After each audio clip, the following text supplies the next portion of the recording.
She's one of Daytime's favorite faces. Daytime was good to me. First as the vivacious Kelly Kramer on One Life to Live. Kelly was kooky and funny. And now as Guiding Light's bad girl with the checkered past, Dinah Marlar. She is so extreme at times, so full of hatred, so full of jealousy, and some of the darker emotions that one might feel. And I love playing her. Now, Gina Tognoni reveals what led her to stardom. Acting is my answer to sort of maybe other areas in my life that I've had difficulty with. Including a childhood learning disorder that would erode her confidence and create self-doubt. And I thought, well, how am I going to do this? I can't do this. I don't memorize very well. Gina Tognoni was born in St. Louis and grew up in Syracuse, New York, and Rhode Island. It didn't take long for Gina to start entertaining. As a child, it was just so natural for me to entertain. You know, I'd be at the dinner table and, you know, excuse myself and run to my bedroom and put on a robe and put on a bandana and get some chopsticks and, you know, pretend to be whatever it would be to make my parents laugh. At home, Gina was doing great, but school was another matter. The children were moving at a different pace than I was. In the 4th, the 5th grade, it was becoming more apparent to my teachers, to my parents, that I was learning on a slower curve. Unfortunately, in my case, they didn't know what was wrong, and what was wrong later, we found out, was an attention deficit. That was it. My attention span was small. Gina was moved into a classroom where she would be allowed to learn at her own pace. Unfortunately, kids can be cruel. And it began in 5th grade. There was another room that I went to. There was that moment of walking down with the kids, with my peers, and having to go off to that special room. The name calling began, and, you know, dummy and all this. And it started to hurt. Gina used her sense of humor to pull through. As a kid, you just, you know, you stuff it down, and you entertain, and you make people laugh, and you're goofy, and you make a joke. And I think that's what I began to do. With the support of her family, Gina was able to address her problems. By the time I got to my junior year, we figured out what some of the problems were, even still. Some of the curves that I had to work on, you know, the reading and the retention, and I got around it. Gina was finally conquering the classroom. It was time for a new challenge. I fell into the pageant system probably by the time I was a junior in high school. She enjoyed doing pageants, but school was her top priority. As a junior, I was on the Rhode Island, you know, Honor Society. I got into Emerson College from high school. Finally, you know, getting into college was a big rite of passage. But first, Gina had one last pageant. It turned out to be the greatest thing she ever did. I was finishing up with this last hurrah at this last pageant, and here comes Vincent, my manager, and Halle Berry.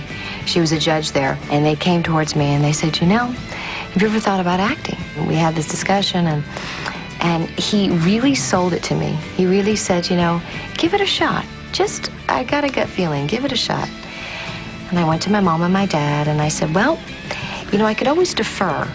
If this doesn't work out, I could always return to Emerson and see what happens, you know.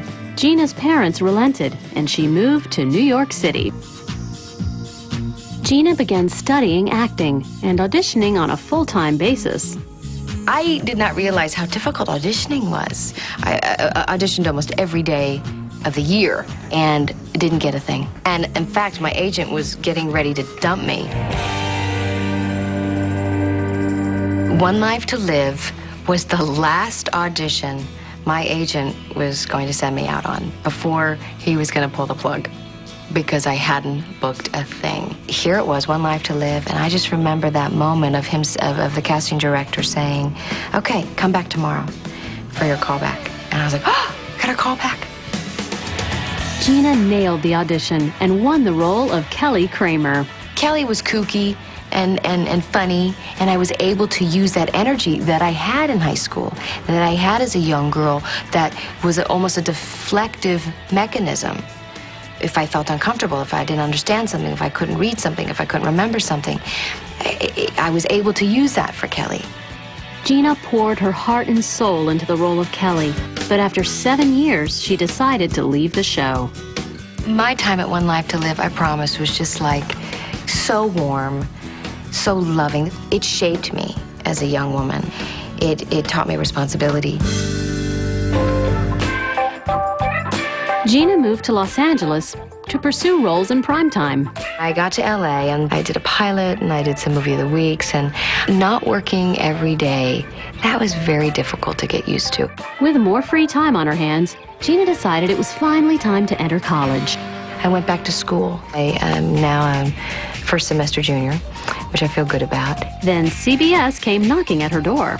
I missed daytime. It took me a while to admit to myself that I could do it, that I enjoyed doing daytime, and just, I guess, the general pace of it. So CBS came in with this offer of Guiding Light. Gina was offered the role of Dinah Marlar, Springfield's Hellraiser, who always has a trick up her sleeve. This character is so complex, and I love playing her. Gina Tognoni. She overcame a learning disorder to become one of daytime's favorite vixens. With her eyes set firmly on the future, Gina's ready for whatever lies ahead.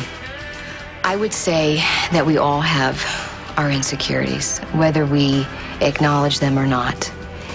And somewhere along the line, you're going to have to deal with them. You got to take your time. Don't panic.